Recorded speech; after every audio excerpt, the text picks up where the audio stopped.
प्यारे बच्चों, आज का टॉपिक हम लोग का है एक समान चुंबकीय क्षेत्र में गतिशील चालक के सिरों के बीच उत्पन्न प्रेरित विद्युत वाहक बल। मतलब क्या है कि अगर कहीं एक समान चुंबकीय क्षेत्र हो तो उसमें कोई चालक, जैसे ये चालक है, इसको अगर हम लोग गति कराएं तो इसके सिरों के बीच में विद्युत वाहक बल उत्पन्न हो जाता है, जिसे कहते हैं प्रेरित विद्युत वाहक बल, इंड्यूस्ड ईएमएफ। इसके पहले मैंने आपको इंड्यूस्ड ईएमएफ के बारे में बताया था विद्युत चुंबकीय प्रेरण में। यहाँ पर एक समान चुंबकीय क्षेत्र है, ये क्रॉस जो दिखाया गया आप लोगों को वो एक समान चुंबकीय क्षेत्र को रिप्रेजेंट करता है। मतलब क्या है कि यहाँ पर एक समान चुंबकीय क्षेत्र यानी चुंबकीय बल रेखाएं समांतर हैं और इस प्लेन के परपेंडिकुलर अंदर की तरफ हैं। मतलब चुंबकीय बल रेखा इस तरफ है, सब अंदर की तरफ है, एक क्रॉस जो दिखाया गया, और एक समान चुंबकीय क्षेत्र है, एक समान चुंबकीय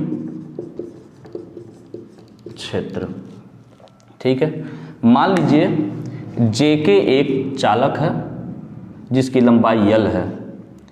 चुंबकीय क्षेत्र के परपेंडिकुलर, चुंबकीय क्षेत्र सब अंदर की तरफ है और इसको परपेंडिकुलर इस तरीके से v वेग से गति करा रहे हैं। तो जब हम लोग गति कराते हैं तो चालक, ये जो जेके चालक है, इसके सिरों के बीच एक विभवांतर उत्पन्न होता है, जिसे हम लोग कह सकते हैं प्रेरित विद्युत वाहक बल उत्पन्न होता है। कैसे उत्पन्न होता है उसके बारे में बात करते हैं। हम जानते हैं कि कंडक्टर में क्या होते हैं, ये जो चालक है इसमें फ्री इलेक्ट्रॉन होते हैं। क्या होते हैं इसमें? Free electron. तो फ्री इलेक्ट्रॉन ये जो होता है वो नेगेटिव चार्ज होता है, इसको हम लोग माइनस से डिनोट कर देते हैं, माइनस से। ठीक है, ये माइनस, ये फ्री इलेक्ट्रॉन है। तो फ्री इलेक्ट्रॉन जो होता है वो एक आवेश होता है, उसके ऊपर आवेश होता है। तो हम लोग जानते हैं, लॉरेंज ने बताया था कि जब कोई आवेश किसी चुंबकीय क्षेत्र में गति करता है तो उसके ऊपर एक बल लगता है, जिसे हम लोग चुंबकीय बल या लॉरेंज बल कहते हैं, और उसका वैल्यू आया था F बराबर QVB। QVB ये फार्मूला हम तब लगाते हैं जब आवेश चुंबकीय क्षेत्र के परपेंडिकुलर गति करे। तो जब ये चालक इस चुंबकीय क्षेत्र के लंबवत गति कर रहा है, ध्यान से देखिए, चुंबकीय क्षेत्र अंदर की तरफ है और ये चालक इस तरीके से जा रहा है, तो इस चालक के भीतर ये जो फ्री इलेक्ट्रॉन है ये भी तो इस तरफ गति कर रहे होंगे। इलेक्ट्रॉन क्या है? एक आवेश है। तो आवेश भी क्या कर रहा है? चुंबकीय क्षेत्र अंदर की तरफ, और ये गति कर रहा है इस तरफ। तो इन चालक के भीतर जितने भी इलेक्ट्रॉन होंगे उन सभी के ऊपर एक लॉरेंज बल या मैग्नेटिक फोर्स, चुंबकीय बल लगने लगता है। ठीक है, इस सब के ऊपर एक चुंबकीय बल लगने लगेगा। ठीक, चुंबकीय बल का परिमाण क्या होगा? QVB। इस फार्मूले से हम लोग निकालेंगे। Q क्या है? इलेक्ट्रॉन पर आवेश है। V क्या है? इस चालक का वेग है। तो जाहिर सी बात है, जब चालक v वेग से गति कर रहा है तो इलेक्ट्रॉन भी v वेग से गति कर रहे होंगे। B क्या है? यहाँ पर जो चुंबकीय क्षेत्र उसका परिमाण है।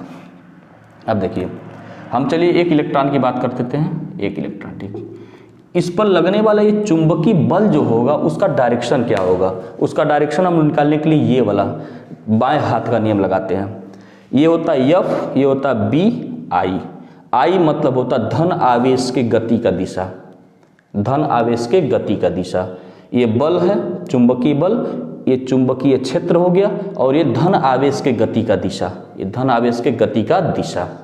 तो चुंबकीय क्षेत्र FB और ये धन आवेश के गति का दिशा। तो B क्या है? अंदर की तरफ, अंदर की तरफ लगा है, और ये V जो है गति, आवेश की गति किधर हो रही है? इस तरफ हो रही है। ठीक है, तो बल किधर लगेगा? ऊपर की तरफ। तो ये बल ऊपर की तरफ लगता अगर ये धन आवेश होता तो, लेकिन ये ऋण आवेश है तो बल किधर लगेगा? नीचे की तरफ लगेगा। ध्यान रहे, इस नियम से हम लोग निकालेंगे। देखो ध्यान से, B जो है वो अंदर की तरफ है, और ये जो आवेश है चालक के साथ ये भी गति कर रहा है, तो आवेश इस तरफ गति कर रहा है और बल किधर लगना चाहिए? ऊपर। लेकिन अगर ये धन आवेश होता तब, अगर ये ऋण आवेश है, इलेक्ट्रॉन है तो ऋण आवेश होगा, इस पर बल किधर लगेगा? नीचे की तरफ लगेगा। तो इस पर बल जो लगेगा वो नीचे की तरफ लगेगा। ये हो जाएगा FEM। यानी कि जैसे ही इस चालक को v वेग से हम लोग गति कराना शुरू करेंगे, वैसे ही चालक के भीतर जितने भी फ्री इलेक्ट्रॉन होंगे सबके ऊपर एक चुंबकीय बल या लॉरेंज बल लगने लगेगा, जिसकी दिशा किधर होगी, k की तरफ होगा।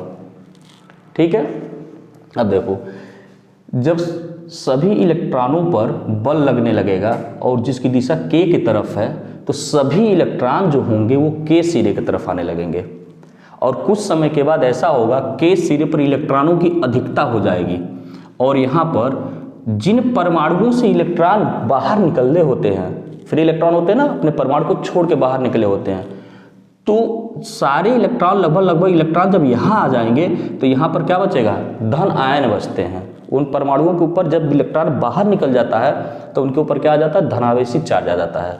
तो हम लोग कह सकते हैं कि जैसे जैसे इसको हम लोग गति कराते जाएंगे वैसे वैसे इलेक्ट्रॉन k सिरे की तरफ आते जाएंगे और k सिरा हो जाएगा निगेटिव और j सिरा जो हो जाएगा पॉजिटिव। समझ में आया?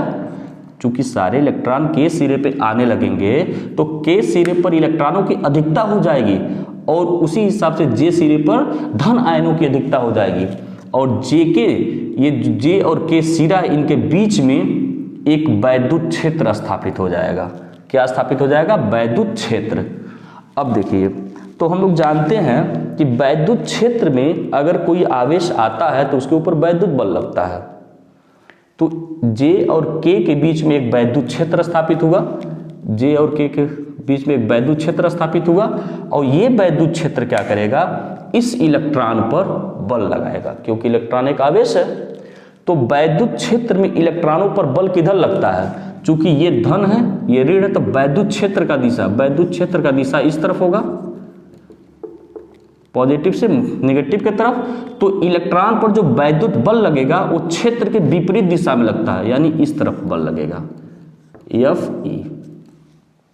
ठीक है, अब देखिए जो बल होता है, वैद्युत बल जो होता है Fe, ये होता Q इंटू E के बराबर। ठीक है, Q इंटू E के बराबर। तो ध्यान से देखिए, जैसे जैसे K सिरे पर इलेक्ट्रॉनों की अधिकता होती जाएगी वैसे वैसे J के सिरों के बीच में वैद्युत क्षेत्र का वैल्यू बढ़ने लगेगा। जैसे जैसे K सिरे के तरफ इलेक्ट्रॉनों की अधिकता होती जाएगी वैसे वैसे J के सिरों के बीच में वैद्युत क्षेत्र का वैल्यू बढ़ने लगेगा और वैद्युत क्षेत्र अगर E बढ़ता है तो वैद्युत बल भी बढ़ेगा, यानी कि लॉरेंज बल तो फिक्स है, QVB लगना है जो इलेक्ट्रॉन को K सिरे की तरफ ले आएगा। लेकिन वैद्युत बल क्या है, जैसे जैसे इलेक्ट्रॉनों की अधिकता K सिरे की तरफ होती जाती है और J सिरे की तरफ धन आयनों की अधिकता होती जाती है, वैसे J के सिरों के बीच में वैद्युत क्षेत्र बढ़ने लगता है और वैद्युत क्षेत्र बढ़ता है तो वैद्युत बल भी बढ़ने लगता है और वैद्युत बल बढ़ता जाता है। एक समय ऐसा आता है कि वैद्युत बल इस लॉरेंज बल, चुंबकीय बल के क्या होता है, बराबर हो जाता है। जैसे वैद्युत बल चुंबकीय बल के बराबर हो जाता है उसके बाद से कोई इलेक्ट्रॉन K सिरे की तरफ नहीं आता है, यानी कि जब वैद्युत बल Fe बराबर Fm, यानी कि वैद्युत बल बराबर क्या हो जाए, चुंबकीय बल, यानी कि Fe बराबर Fm, तब कोई भी इलेक्ट्रॉन K सिरे की तरफ नहीं आता। क्यों? क्योंकि इलेक्ट्रॉन पर लगने वाला नेट फोर्स 0 हो जाता है। ठीक है, तो Fe वैद्युत बल क्या होता है, Q इंटू E और Fm क्या होता है, QVB। Q से Q कैंसिल हो जाएगा और E बराबर आ जाएगा V इंटू B। ठीक, चालक तार के, ये जो चालक तार है J के, इसके सिरों के बीच अगर विभवांतर माना चालक JK के सिरों के बीच विभवांतर भी हो तो हम लोग जानते हैं वैद्युत क्षेत्र E बराबर V बाई यल होगा, क्योंकि वैद्युत क्षेत्र ई बराबर होता है V/d। डी मतलब होता है बीच की दूरी। दो प्लेट होते हैं, सपोज मान लो ये पॉजिटिव है ये नेगेटिव है, इनके बीच की दूरी, तो दूरी क्या ली हम लोग यल, तो डी की जगह क्या रख देंगे यल, तो ई बराबर इतना आ जाएगा। अब यहाँ से अब ई का वैल्यू ये निकल गया, यानी कि इस प्लेट कह रहे हैं जे और के सिरों के बीच का वैद्युत क्षेत्र ये है और ये भी वही है, तो दोनों आपस में क्या होंगे बराबर।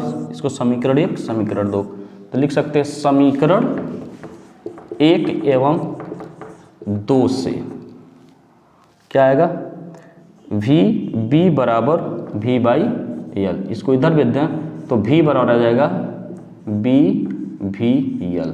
यही विभवांतर जो है जे के सिरों के बीच जो विभवांतर है इसी को बोलते हैं हम लोग विद्युत वाहक बल, यानी कि EMF बोल सकते हैं। EMF बराबर कितना आएगा V/L।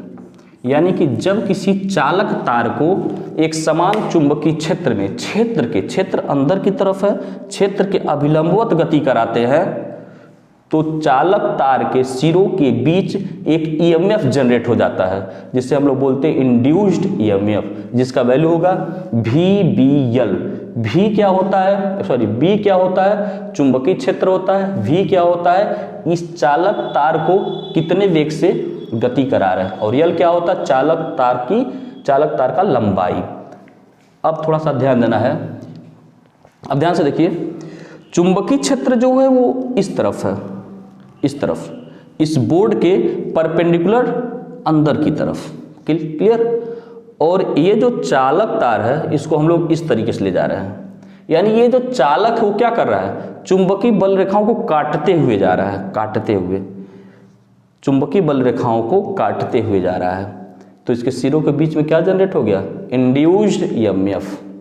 यानी कि एक तरीका आप भी ये समझ सकते हैं कि जब कोई चालक चुंबकीय बल रेखाओं को, यानी मैग्नेटिक फ्लक्स को, चुंबकीय बल रेखाओं की संख्या ही तो मैग्नेटिक फ्लक्स होती है, यानी कि मैग्नेटिक फ्लक्स को जब कोई चालक मैग्नेटिक फ्लक्स को काटता है, तो उस चालक के सिरों के बीच EMF जनरेट हो जाता है, जिसे इंड्यूस्ड EMF कहते हैं। समझ में आया, वही है हेडिंग। एक समान चुंबकीय क्षेत्र में गतिशील चालक के सिरों के बीच उत्पन्न प्रेरित विद्युत वाहक बल, यानी कि चुंबकीय बल रेखाओं को अगर कोई भी चालक काटता है तो उसके सिरों के बीच विद्युत वाहक बल उत्पन्न हो जाता है, जिसे हम लोग प्रेरित विद्युत वाहक बल कहते हैं। आज के लिए इतना ही। इसके बाद हम लोग पढ़ेंगे अन्योन प्रेरण और स्वः प्रेरण। पहले स्वः प्रेरण पढ़ेंगे, फिर अन्योन प्रेरण पढ़ेंगे। तब तक आप लोग इसको पढ़िए और समझिए। धन्यवाद।